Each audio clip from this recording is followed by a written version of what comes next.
Président et membre du comité permanent.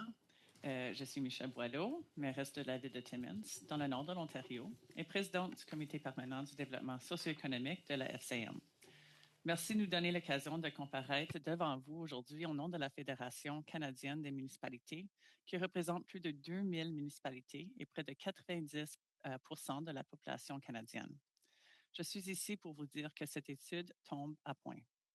Partout au Canada, les grandes villes comme les municipalités de petite taille sont confrontées à une crise de l'itinérance qui gagne en ampleur et en complexité. Les refuges sont sous pression, les campements se multiplient et les services locaux sont mis à rude épreuve. Le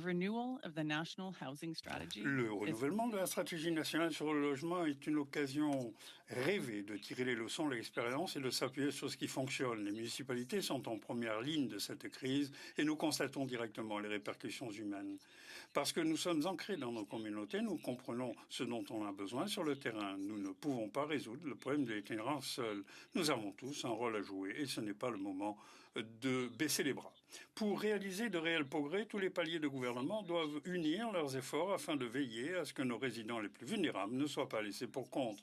Les provinces et les territoires supervisent bon nombre de services de santé, services sociaux, aides de logement dont dépendent les gens. Le gouvernement fédéral joue un rôle de leadership essentiel par le biais d'investissement et de la coordination des politiques nationales. Une stratégie nationale de logement renouvelée doit s'ancrer dans une approche de logement d'abord. La FCM se félicite des investissements fédéraux.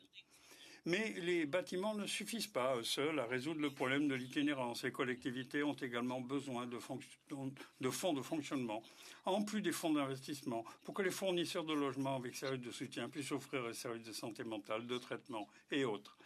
De la réponse, nous devons également aller au-delà de la réponse aux crises et privilégier la prévention. Le moyen le plus efficace de réduire l'itinérance est d'éviter que les personnes se retrouvent sans logement. Chaque jour, des Canadiens se retrouvent sans domicile en raison de la hausse des loyers, des pressions économiques, mais ils sont avant tout des victimes. Des investissements tels que les suppléments au loyer, les prestations de logement transférables, des programmes comme la prestation canadienne de logement peuvent prévenir l'itinérance avant qu'elle survienne. Commencer, la prévention est non seulement plus humaine, mais elle est aussi bien moins coûteuse que l'intervention après qu'une personne a perdu son logement. Nous avons des recommandations, soit de maintenir et d'étendre le programme vers chez soi.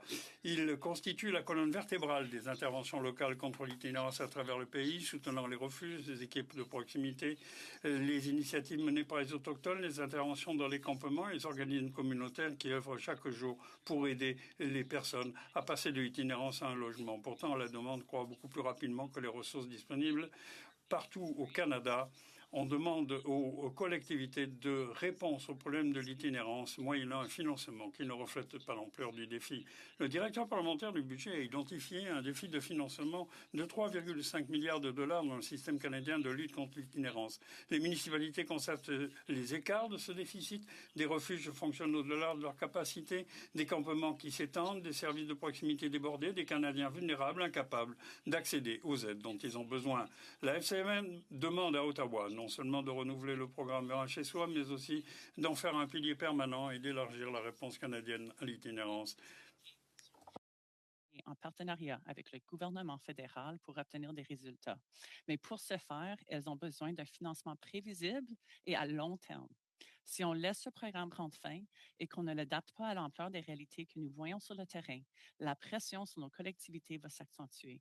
N'attendons pas d'atteindre un point de non-retour. L'itinérance est l'un des principaux défis sociaux au Canada. Le renouvellement de la stratégie nationale sur le logement offre une occasion rare de renforcer les partenariats entre les ordres de gouvernement, d'investir dans la prévention de l'itinérance et d'élargir les solutions de type logement d'abord. Ensemble, faisons en sorte que chaque personne au Canada ait accès à un logement sûr et abordable. FCM stands ready to work with the federal... La FCM est prête à travailler avec le gouvernement fédéral, les provinces et les territoires, les partenaires autochtones, les organismes communautaires. Et pour atteindre cet objectif, je serai heureuse de répondre à vos questions. Merci, Megwitch.